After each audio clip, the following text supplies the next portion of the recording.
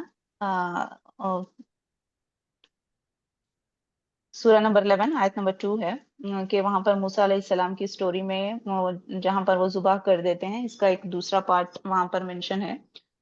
اس میں ہے کہ موسیٰ علیہ السلام فرعون جو اس کے درباری ہیں، وہ موسیٰ علیہ السلام کو کہتے ہیں کہ اس کو ہمیں ابھی ختم کر دینا چاہیے کیونکہ یہ یہاں پر فساد پھیلا رہا ہے.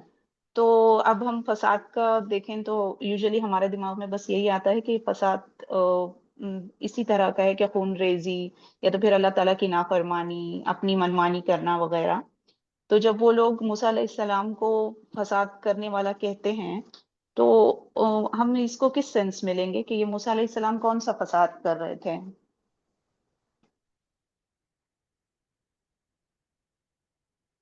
یہاں پہ نا فساد کا میننگ ہمیں پہلے پتا ہو، ٹھیک ہے، فساد کس کو کہتے ہیں. اب موسیٰ علیہ السلام کے لیے فرعون فساد کرا تھا، ایسے فرعون کے لیے پھر اس موسیٰ علیہ السلام فساد کرے تھے، ٹھیک ہے، کیونکہ ایک نظام جو چل رہا ہوتا ہے اس کو ہلا دیا جائے، ٹھیک ہے، اس میں لوگوں کی سوچ ہی بے شک چینج ہو، ٹھیک ہے، لوگوں کو آپس میں ایک دوسرے کے خلاف کر دیا جائے. اب موسیٰ علیہ السلام جو بات کر رہے تھے، جو موسیٰ علیہ السلام کے ساتھ لوگ ہوں گے وہ ان لوگوں کے خلاف ہوں گے جو فرعون کے ساتھ تھے، ٹھیک ہے. تو اب فرعون یا ان کے ساتھیوں کے لیے موسیٰ علیہ السلام کیا کر رہے تھے؟ فساد کر رہے تھے. تو پہلے فساد کا مطلب یہ نہیں ہے کہ فساد مطلب ٹھیک ہے جو بھی ہے، اگر انہوں نے یہ کہا کہ موسیٰ علیہ السلام فساد کریں تو وہ یہ والا فساد ہے جو ہم جسے فساد سمجھتے ہیں، وہ ان کے لیے فساد تھا. جی بالکل ایسے ہی ہے کہ وہی کہ فساد کے معنی نا ہر ایک انسان کے پوائنٹ آف ویو سے الگ الگ ہو سکتے ہیں. کا تو مطلب یہی بتانا ابھی کرپشن جو بھی آپ ہوتا نے ہے. بتایا وہ بالکل، ہاں وہ آپ نے جو ابھی جواب دیا وہ بالکل صحیح ہے، اور تفسیر القرآن میں بالکل اسی طرح مینشن کیا ہے. بٹ یہاں پر یہ بہت ہی زیادہ امپورٹنٹ یہ لفظ ہے بیکاز آنے والے جو بھی آیتیں ہیں وغیرہ اس میں ہمیں اس کو الگ پوائنٹ آف ویو سے دیکھنا پڑتا ہے. تو بس اس لیے جہاں بالکل صحیح آپ نے جو بھی کہا وہ اسی طرح ہے. اور جیسے فساد فی الارض کا نا سب سے بڑی قسم شرک کو قرار دی گئی ہے کہ یہ جو شرک ہے وہ فساد فی الارض کی سب سے ہائیسٹ ایک قسم ہے. اگر اب ہم ادھر سے ہی دیکھیں، جو یہود کے بارے میں ہی دیکھیں، ٹھیک ہے، انہوں نے فساد تو کر دیا نا. اب اللہ تعالیٰ کا اس پوائنٹ پہ وہ شکر ادا کرتے تو یہودی جو ہیں وہ اب ہمیں یہودی نظر آ رہے ہیں، ٹھیک ہے، وہ اتنی بڑی تعداد میں اس طرح سے کفر نہ کرتے، ٹھیک ہے. اب وہ فساد تو مچا دیا نا، ایک کرپشن تو ہو گئی نا، جو اللہ تعالیٰ نے کہا تھا اس بات سے وہ پیچھے تو ہٹ گئے. تو یہ ہو سکتا ہے، اور اب اس کا اثر جو ہے وہ ابھی تک ہے. ایک ایسی قوم جو ہے جو ابھی بھی مسلمانوں کے خلاف ہے یا اپنی انہی عقائد پر ڈٹی ہوئی ہے، تو فساد تو ابھی بھی ہے پھر ان کا. اس کے ایگزیکٹ میں نے کچھ اس طرح سے یہاں پر بیان کیے گئے ہیں کہ حکومت اور اس کے نظام امن میں خلل ڈالنے والا مفسد یا فسادی ہوتا ہے.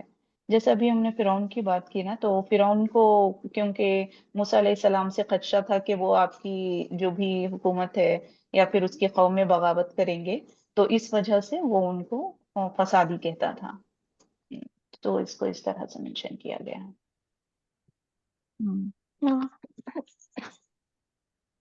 ہاں فساد میں ظلم کرنا، انصاف ختم کرنا، اور وہی خوریزی، دھوکہ دینا، فتنہ اور دغا پھیلانا، یہ ساری چیزیں اللہ پاک کے جو حکم کے خلاف ورزی کرنا مطلب.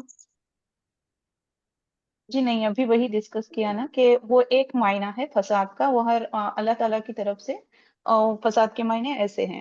ابھی جو فرعون کا اگزامپل دیا جیسے ثنا نے بتایا وہ بالکل اسی طرح ہے کہ وہ الگ الگ طرح سے فساد کے معنی بدلتے ہیں.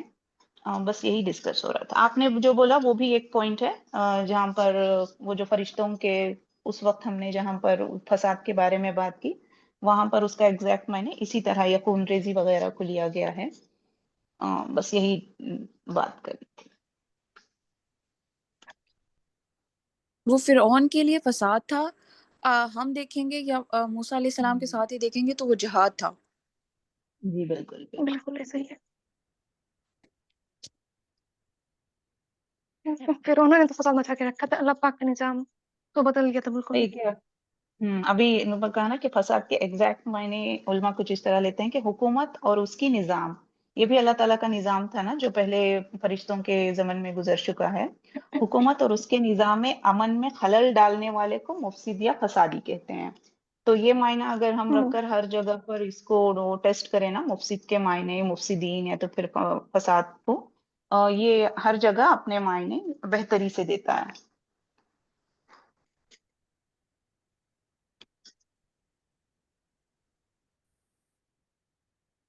اچھا، جو میں کل بتا رہی تھی نا،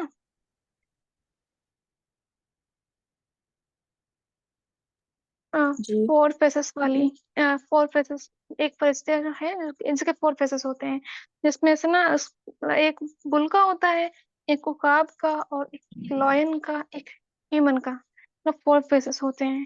اس میں السیوطی بتاتے ہیں، بتاتے ہیں پورا.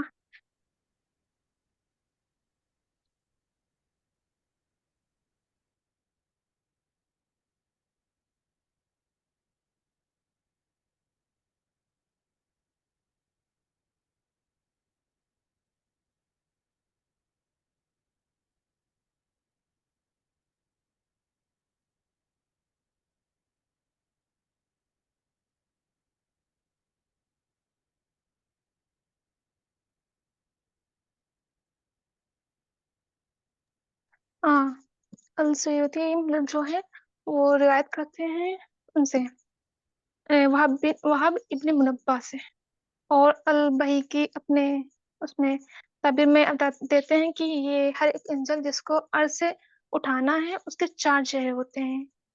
اس میں سے ایک انسان کا ہے، دوسرا بل کا ہے، اور تیسرا ایگل کا ہے، اور چوتھا شیر کا ہے. وہ اس طرح سے ان کی بکس میں ہے، لیکن یہ نا زیادہ تر جو روایتیں ہیں وہ اسرائیلیت سے لیتے ہیں، تو اس میں لوگ اختلاف بھی کرتے ہیں. تو ہو سکتا ہے نا کہ وہ لوگ جو بنی اسرائیل کے لوگ ہیں، پھر اور بھی لوگ ہیں جو الگ الگ ڈفرینٹ ریلیجن میں بل جو گائے یا بیل کو وہ لیتے ہیں نا کہ یہ ڈیوائن ہے، تو ادھر سے لیتے ہوں گے شاید یہ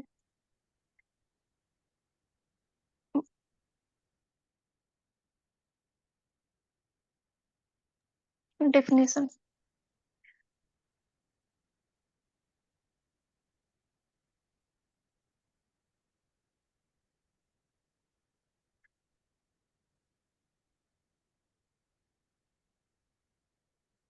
میری بات سمجھ میں آئی آپ لوگوں کو؟ جی جی صحیح.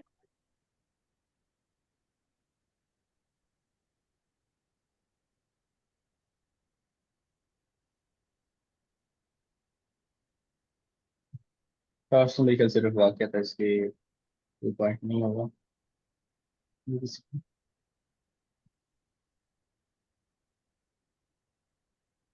اچھا، ان کے اوپر جو کل ہم عذاب آیا کتنی تھا نا. جی جی بولیں نسرین. کل ہم کون کون سی آیتیں پڑھیں گے؟ کل ہم لوگ ابھی ہمارا تفہیم القرآن بھی رہتا ہے، وہاں سے ہم لوگ کو 60 کمپلیٹ کرنی ہے پہلے، اس کے بعد وہ جلدی ہو جائے گا، اس میں تھوڑی ہوتی ہے تفسیر. اس کے بعد انشاءاللہ ہم لوگ 61 سے 65 تک 5 آیت پڑھتے ہیں نا ہم لوگ. اوکے اوکے، یا اگر ابھی پڑھنی ہے تو ہم تفہیم قرآن جو ہے وہ ابھی پڑھ سکتے ہیں، کمپلیٹ کر لیتے ہیں. جی اس پڑھ کی لیں تھوڑی، کہ ہمارے پاس 10-15 منٹ ہیں. جی چلیں ٹھیک ہے، وہ کر لیتے ہیں اگر یہاں سے کسی کا کوئی پوائنٹ نہیں ہے. اچھا، ان پہ جو عذاب آیا تھا نا، اس میں تعاون کا ایک جو ہوتا ہے رج جس کو بولا گیا ایک عذاب ہے، اس میں تعاون کا بھی کئی بعض علماء جو ہیں تعاون کا بھی بولتے ہیں کہ وہ بیماری ان کے اندر آ گئی تھی، وہ عذاب ان پہ آیا تھا جس کے بارے میں حدیث ہے. تعاون.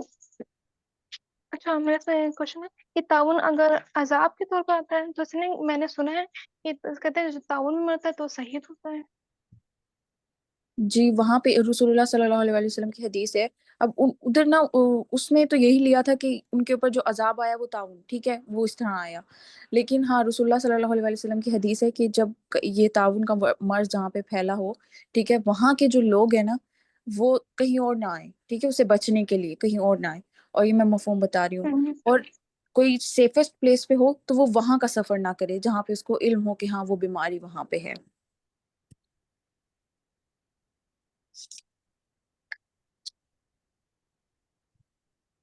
اس میں ایک واقعہ ملتا ہے حضرت عمر رضی اللہ تعالیٰ عنہ کے دور ہاں خلافت میں خلافت آئی میں، گیس. ہاں ہاں. تو ان کی اس خلافت ٹائم میں. ہوا تھا ایک صحابی کو انہوں نے بلایا تھا. ان کو پتہ چلا تھا ایک ایریا میں جو ہے یہ تعاون کا مرض جو ہے وہ پھیل گیا ہے. تو اب انہوں نے ان کو خط لکھا اور کہا کہ مجھے آپ کی ضرورت ہے, آپ یہاں آ جائیں. تو ان صحابی کو سمجھ آ گئی تھی کہ عمر رضی اللہ تعالیٰ عنہ کو کیا کام ہے مجھ سے. پھر انہوں نے جو خط لکھا, انہوں نے لکھا تھا کہ آپ مجھے اس سے بچانا چاہ رہے ہیں جو ہو کے رہنے والا ہے, یعنی موت جو ہے وہ آ جائے گی. تو پھر انہوں نے بتایا کہ میں یہاں میں نہیں آ سکتا اپنے لوگوں کو چھوڑ کر. تو وہ نہیں آئے تھے. اور پھر جب عمر رضی اللہ تعالیٰ عنہ کے پاس یہ خط پہنچا تھا تو وہ رونے لگے. لوگوں نے پوچھا کہ کیا وہ صحابی جو ہیں وہ وفات پا چکے ہیں؟ تو عمر رضی اللہ تعالیٰ عنہ نے بولا نہیں, لیکن یہ سمجھے کہ پا چکے ہیں. تو پھر اس کا یہ تھا کہ رسول اللہ صلی اللہ علیہ وسلم کی جو حدیث ہے وہ انہوں نے اس کو فالو کیا تھا کہ وہ اس جگہ سے انہوں نے سفر نہیں کیا, اپنے لوگوں کو نہیں چھوڑا. اور کہا جاتا ہے کہ 70,000 اور یا 60,000 اس طرح کچھ افراد تھے, اور ان میں سے کوئی 6,000 بچے تھے. یس ایسے کچھ ہے. ہم، مجھے ان کے نیم اور نہیں آتا لیکن میں نے پڑھا ہوا ہے سیرہ میں. جی جی جی جی اور یہ جو صحابی کا آپ نے ذکر کیا نا، یہ حضرت ابو عبیدہ بن جراح رضی اللہ تعالیٰ عنہ تھے. جی بالکل یہ وہی تھے. مجھے نام ایگزیکٹ نہیں آتا اس لیے پھر میں نے نام لینا مناسب نہیں سمجھا.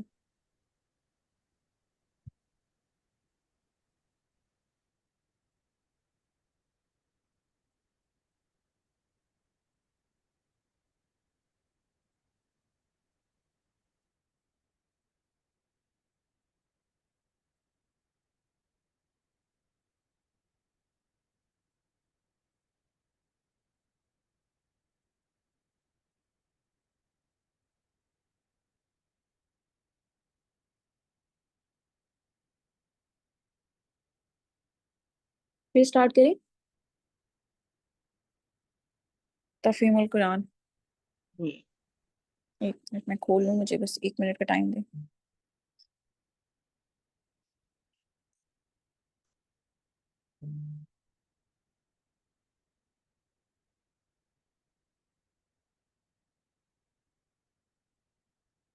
اچھا, اس میں جو ہم لوگ کمپیریٹیو لے کے چل رہے ہیں دونوں تفسیر کو, اس میں آپ لوگ کو کیا فرق نظر آ رہا ہے مولانا مودودی اور تفسیر ابن کثیر میں؟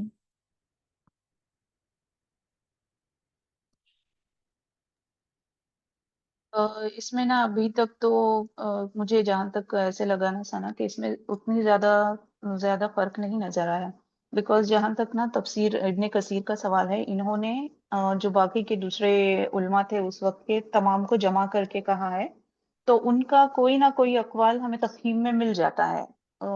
کہ ہاں فار ایگزامپل انہوں نے مردویہ جو بھی امام ابن جریر رازی کے جو بھی قول وغیرہ یہاں پر بیان کیے ہوتے ہیں، اس میں سے کوئی نہ کوئی ایک قول ایسا ہوتا ہے جو ہمیں تفہیم میں ملتا ہے کہ ہاں یہ اس سے تھوڑا ریلیٹیو ہے. بٹ شاید ایک جگہ کہیں پر ہم نے شاید کسی عہد کے بارے میں شاید ہم نے پڑھا تھا، میں بھول رہی ہوں، میں نے نوٹ کر کے رکھا تھا کہ وہاں پر تھوڑی ڈفرینس لگا کہ ہاں وہ اس کو کسی اور طریقے سے لیتے ہیں مولانا مودودی صاحب، اور اس میں کچھ اور تھا. تو مجھے ایسے لگا. عہد اہلس کی بات کر رہی ہیں آپ؟ جی نہیں، وہ وعدہ تھا نا کہ اللہ تعالیٰ کا وعدہ تھا یہود سے. اچھا پھر تو آپ اس ہمیں میں بتائیے. وہاں ہاں دیکھتی ہوں، میں چیک کر کے انشاءاللہ کل بتاتی ہوں. تو وہاں پر مجھے فرق لگا، اور باقی سب اب تک جتنا ہم نے پڑھا ہے، بیکاز میں اس کے پہلے بھی اسٹڈی کرتی رہی ہوں ان دونوں کی، تو یہاں پر جو بھی قول مینشن ہوتے ہیں نا، وہ کوئی نہ کوئی کسی کا ایک قول ایسے ہوتا ہے جو ہمیں تفہیم میں مل جاتا ہے. تو بیکاز انہوں نے بہت سارے علماء کا انکلوڈ کیا ہوا ہے نا ابن کثیر میں، تو اس لیے اتنی زیادہ کوئی ڈفرینس نہیں لگا مجھے ابھی آپ تک. عالم ارواح کی بات کر رہے ہیں رکیہ؟ نہیں نہیں نہیں، میں بتاتی ہوں انشاءاللہ. یہود کو وہ کیا گیا وعدہ تھا نا، جو بھی پہلے کچھ ہی دنوں پہلے ہم نے لاسٹ ویک میں پڑھا تھا، اس بارے میں شاید میں چیک کر کے بتاتی ہوں. تو ایک جگہ مجھے تھوڑا ایسا محسوس ہوا کہ اس میں وہ ڈسکس بھی کیا تھا، نایاب نے شاید اس کو پوائنٹ آؤٹ بھی کیا تھا کہ یہ تھوڑا ڈفرینس ہے اس میں. وہ میں بھول رہی ہوں، میں بتاتی ہوں انشاءاللہ. انشاءاللہ. اچھا تفہیم القرآن ہو، بیان القرآن ہو، اور ایک احسن البیان، میں ان 3-4 کو لے کے ساتھ ساتھ جب میں دیکھ رہی ہوتی ہوں تو وہ تفسیر ابن کثیر سے ہی بہت سارے پوائنٹس ایسے ہوتے ہیں کہ وہ وہاں پہ اس کا ریفرنس بھی یہ جو ہیں وہ بالکل دیتا ہے کہ ہاں کہ تفسیر ابن کثیر میں یہ ہے۔ 100%۔ ہوں جی وہی وہی ہے نا، ابھی جیسے میں نے سب سے بڑا اگزامپل اس میں مردویہ جو بھی ہیں، ابن عباس کے قول مینشن ہے۔ تو کل ہماری ایسے بات ہوئی کہ یہ تفسیر بھی اپڈیٹڈ ہے، پرانے ایسے ہو جاتے ہیں، بٹ ایسا نہیں ہوتا کہ وہ اسی کو بیس مان کر ہمیں آگے کی تحقیق وغیرہ کرنی ہوتی ہے۔ تو یہ جو تفسیر ابن کثیر ہے نا، اس کے بہت سارے قول جو بھی ہیں، ابھی جیسے آپ نے بتایا نا، بہت سارے تفاسیر دوسرے میں بھی پڑھتی ہوں، تو اس میں بھی بالکل اسی کو ایویڈنس جو ریفرنس دیا جاتا ہے اس کا دیا جاتا ہے۔ تو اس کی ایک خاصیت یہ بھی ہے نا، جیسے ابن عباس کے ریفرنسز تک اس میں دیے گئے ہیں، تو کسی نہ کسی علماء کے قول میں ہمیں مل جاتے ہیں کہ ہاں یہ اس طرح تھوڑا زیادہ اپنا رجوع کرتے ہیں، تو اس وجہ سے الحمدللہ۔ لیکن تفسیر کے بارے میں یہ ہوتا ہے کہ جب پہلے کسی علماء یا عالم نے اس کے اوپر کام کر لیا ہو تو بار بار اس پہ کام کرنا جو ہے، جو ہمارے ہاں جتنے ابھی تفاسیر جو لوگ لکھ رہے ہوتے ہیں اور ٹھیک ہے، یا جو ہمیں اور ڈفرینٹ اسکالرس کی ملے گی، تو وہ اسی تفسیر کو زیادہ تر لے لیتے ہیں جو پہلے جس پہ کام ہو چکا ہوتا ہے۔ ضرورت اس جی چیز کی ہوتی ہے کہ جس پہ کام ابھی نہیں ہوا اس کو لے کے آئیں یا ایک نیا اینگل جو ہے اس کو ریپرزینٹ کریں۔ تو بہت ساری تفاسیر میں نا دیکھیں، ہمیں سیم ملے گا۔ ہاں میں ایک تفسیر ابھی نہیں میں پڑھ رہی ہوں، تیسیر القرآن، ہوں، اس میں وہ جو مولانا عبد الرحمن کیلانی کی ہے وہ ماشاءاللہ وہ نا تھوڑا سائنٹیفک طریقے سے انہوں نے، جیسے ابھی سورہ ملک ہو گیا نا، تو اتنا زیادہ ڈیپلی سائنٹیفک بھی نہیں ہے اس میں، بٹ تھوڑا بہت وہ اس کا تھوڑا اینگل بدلا ہوا ہے۔ میں نے ابھی جتنی تفاسیر ابن کثیر اور تقیم القرآن اور احسان البیان وغیرہ سبھی میں نے اس کو ایک ساتھ اسٹڈی کرنے کا جب میں دیکھتی ہوں تو یہ تھوڑی مجھے الگ لگتی ہے، اس سینس میں بھی کہ یہ جو تیسیر القرآن کے بارے میں جو بات کر رہی ہوں، تو اس میں جیسے غامدی صاحب کے جو بھی عقائد ہیں نا، جیسے فرشتوں کو لے کر، یا تو پھر سر سید احمد خان ہیں، ان کے بارے میں بھی شاید آپ جانتی ہوں گی کہ وہ ان کا جو عقیدہ تھا نا، ان کو رد کرتے ہوئے انہوں نے دلائل دیے ہیں کہ وہ تھوڑے نئے تھے نا، جو سر سید احمد خان ہے، جیسے ابھی اگزامپل لے لیں غامدی صاحب کے جو بھی عقائد ہیں، میں اس کو ایسے ریلیٹ کرتی ہوں کہ ان کے جو عقائد ہیں ان کو قرآن سے ہی دلائل دیتے ہوئے اس کا رد کرتے ہوئے اس کا جواب بھی دیا ہے۔ تو یہ ایک تفسیر مجھے تھوڑی الگ لگی ابھی جو فی الحال میں پڑھ رہی ہوں اس کو۔ تو اس میں ابھی کے پوائنٹ آف ویو سے اگر ہم دیکھیں گے نا، وہ سر سید احمد خان اور وہ تھوڑے نئے نئے ہی ہیں نا، جو اب ہم ان کو جان سکتے ہیں، ان کے عقائد کو ہم پہچان سکتے ہیں، تو یہ تھوڑی الگ ہے، مجھے ایسے لگا۔ ابھی جو آپ نے بات کی نا یکساں ہونے کی سارے تفسیر کی، تو ان کا اینگل تھوڑا الگ ہے، اس کو دیکھ سکتے ہیں آپ لوگ، اور سائنٹیفک بھی انہوں نے تھوڑے بہت ایڈیشنز کیے ہیں اپنی تفسیر میں، اسپیشلی سورہ ملک میں نے اس کو محسوس کیا ہے کہ یہ اس طرف بھی تھوڑا ہمارا رخ پلٹا ہے انہوں نے۔ اور سر سید احمد خان کے بارے میں احسن البیان میں یہ ہے کہ وہ منکرین معجزات ہیں، جی جی جو سر جی، سید احمد خان ہیں۔ ہاں، تو ان کے سارے جو بھی جہاں پر بھی ان کو موقع ملا ہے نا، ان کے عقائد کو لاتے ہوئے انہوں نے اس کا رد کرتے ہوئے اپنے دلائل دیے ہیں بہت ڈیٹیل میں۔ تو یہ بالکل مجھے ایک نیا اینگل لکھا، اور پڑھنے میں بھی بہت زیادہ تو کچھ نئی چیزیں سیکھنے کو جب ملتی ہیں تو اچھا لگتا ہے کہ ہاں یہ بھی ایک پوائنٹ آف ویو ہو سکتا ہے۔ جی ایسے ہے۔ چلیں سٹارٹ کرتے ہیں، ترجمہ سے سٹارٹ کریں گے۔ ہم نے تم پر ابر کا سایہ کیا، من و سلوہ کی غذا تمہارے لیے فراہم کی، اور تم سے کہا کہ جو پاک چیزیں ہم نے تمہیں بخشی ہیں انہیں کھاؤ، مگر تمہارے اسلاف نے جو کچھ کیا وہ ہم پر ظلم نہ تھا، بلکہ انہوں نے اپنے ہی اوپر ظلم کیا۔ پوائنٹ نمبر 72، یعنی جزیرہ نمائے سینا میں جہاں دھوپ سے بچنے کے لیے کوئی جاہ پناہ میسر نہ تھی، ہم نے ابر سے تمہارے بچاؤ کا انتظام کیا۔ اس موقع پر خیال رہے کہ بنی اسرائیل لاکھوں کی تعداد میں مصر سے نکل کر آئے تھے، اور سینا کے علاقے میں مکانات کا تو کیا ذکر، سر چھپانے کے لیے ان کے پاس خیمے تک نہ تھے۔ اس زمانے میں اگر خدا کی طرف سے ایک مدت تک آسمان کو ابر آلود نہ رکھا جاتا تو یہ قوم دھوپ سے ہلاک ہو جاتی۔ اچھا یہاں پہ مصر کا ذکر ہے نا، ایک تفسیر میں نے پڑھا تھا کہ یہ مصر جو ہے کسی ایک جو اب جو مصر ہے نا اس کو نہیں کہا جاتا، یہ اس ٹائم کسی ایک شہر کا نام تھا، ٹھیک ہے، بعض علماء کا یہی قول ہے۔ من اور سلوا وہ قدرتی غذائیں تھیں جو اس مہارت کے زمانے میں ان لوگوں کو 40 برس تک مسلسل ملتی رہیں۔ من دھنیے کے بیج جیسی ایک چیز تھی جو اوس کی طرح گرتی اور زمین پر جم جاتی تھی، اور سلوا بٹیر کی قسم کے پرندے تھے۔ خدا کے فضل سے ان کی اتنی کثرت تھی کہ ایک پوری کی پوری قوم محض انہی غذاؤں پر زندگی بسر کرتی رہی اور اسے فاقہ کشی کی مصیبت نہ اٹھانی پڑی۔ حالانکہ آج کسی نہایت متمدن ملک میں بھی اگر چند لاکھ مہاجر یکا یک آ پڑیں تو ان کی خوراک کا انتظام مشکل ہو جاتا ہے۔ من اور سلوا کی تفصیلی کیفیت کے لیے ملاحظہ ہو بائبل کتاب خروج چیپٹرز جو ہیں وہ منشن کیے ہوئے یہاں پہ۔ پوائنٹ نمبر 74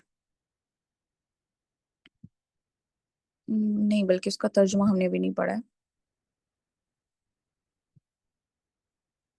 ٹھیک ہے۔ پھر یاد کرو جب ہم نے کہا تھا کہ یہ بستی جو تمہارے سامنے ہے اس میں داخل ہو جاؤ، اس کی پیداوار جس طرح چاہو مزے سے کھاؤ، مگر بستی کے دروازے میں سجدہ ریز ہوتے ہوئے داخل ہونا اور کہتے جانا ہتوتن ہتوتن، ہم تمہاری خطاؤں سے درگزر کریں گے اور نیکوکاروں کو مزید فضل و کرم سے نوازیں گے۔ یہ ابھی تک تحقیق نہیں ہو سکا کہ اس بستی سے مراد کون سی بستی ہے۔ جس سلسلہ واقعات میں یہ ذکر ہو رہا ہے اس زمانے سے تعلق رکھتا ہے جبکہ بنی اسرائیل ابھی جزیرہ نمائے سینا ہی میں تھے، لہٰذا غالب یہ ہے کہ یہ اس جزیرہ نما کا کوئی شہر ہوگا، مگر یہ بھی ممکن ہے کہ اس سے مراد شتیم ہو جو جویریو کے بالمقابل دریائے اذن کے مشرقی کنارے پر آباد تھا۔ بائبل کا بیان ہے کہ اس شہر کو بنی اسرائیل نے حضرت موسیٰ علیہ السلام کی زندگی کے آخر زمانے میں فتح کیا اور وہاں بڑی بدکاریاں کی، جن کے نتیجے میں خدا نے ان پر وبا بھیجی۔ اور یہ کیا ہے، یہ 24 ہے یا 64 ہے، کوئی بتائے گا؟ 24 24 ہاں، 24,000 آدمی ہلاک کر دیے گئے۔ یعنی حکم یہ تھا کہ جابر و ظالم فاتحوں کی طرح اکڑتے ہوئے نہ گھسنا بلکہ خدا ترسوں کی طرح منکسرانہ شان سے داخل ہونا، جیسے حضرت محمد صلی اللہ علیہ وآلہ وسلم فتح مکہ کے موقع پر مکہ میں داخل ہوئے۔ اور ہتوا تن کے دو مطلب ہو سکتے ہیں، ایک یہ کہ خدا سے اپنی خطاؤں کی معافی مانگتے ہوئے جانا، دوسرے یہ کہ لوٹ مار اور قتل عام کی بجائے بستی کے باشندوں میں درگزر اور عام معافی کا اعلان کرتے جانا۔ مگر جو بات کہی گئی تھی ظالموں نے اسے بدل کر کچھ اور کر دیا۔ ترجمہ ہے یہ، ٹھیک ہے۔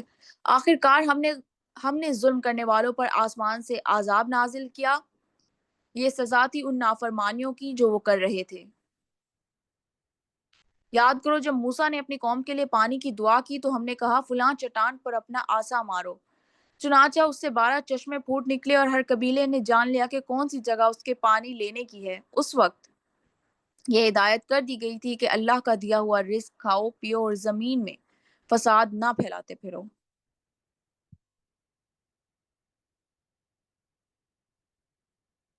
وہ چٹان یا اب تک جی جی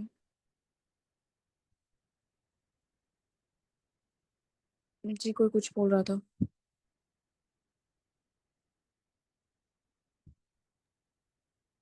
کنٹینیو کریں آپ۔ اوکے بس یہ لاسٹ پوائنٹ ہے اس کا نا۔ وہ چٹان اب تک جزیرہ نمائے سینا میں موجود ہے، سیاح اسے جا کر دیکھتے ہیں اور چشموں کے شگاف اس میں اب بھی پائے جاتے ہیں۔ 12 چشموں میں یہ مصلحت تھی کہ بنی اسرائیل کے قبیلے بھی 12 ہی تھے۔ خدا نے ہر ایک قبیلے کے لیے الگ چشمہ نکال دیا تاکہ ان کے درمیان پانی پر جھگڑا نہ ہو۔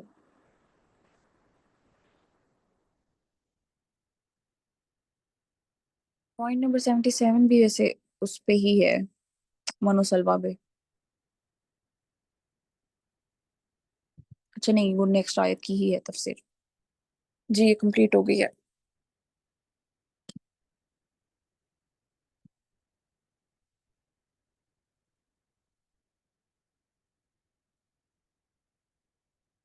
اس تفسیر میں یہ ہوتا ہے کہ ڈیٹیل کافی کم ہوتی ہے، لیکن یہ ہے کہ اگر کوئی نیا پڑھنے والا ہے تو آسان بھی ہے سمجھنا۔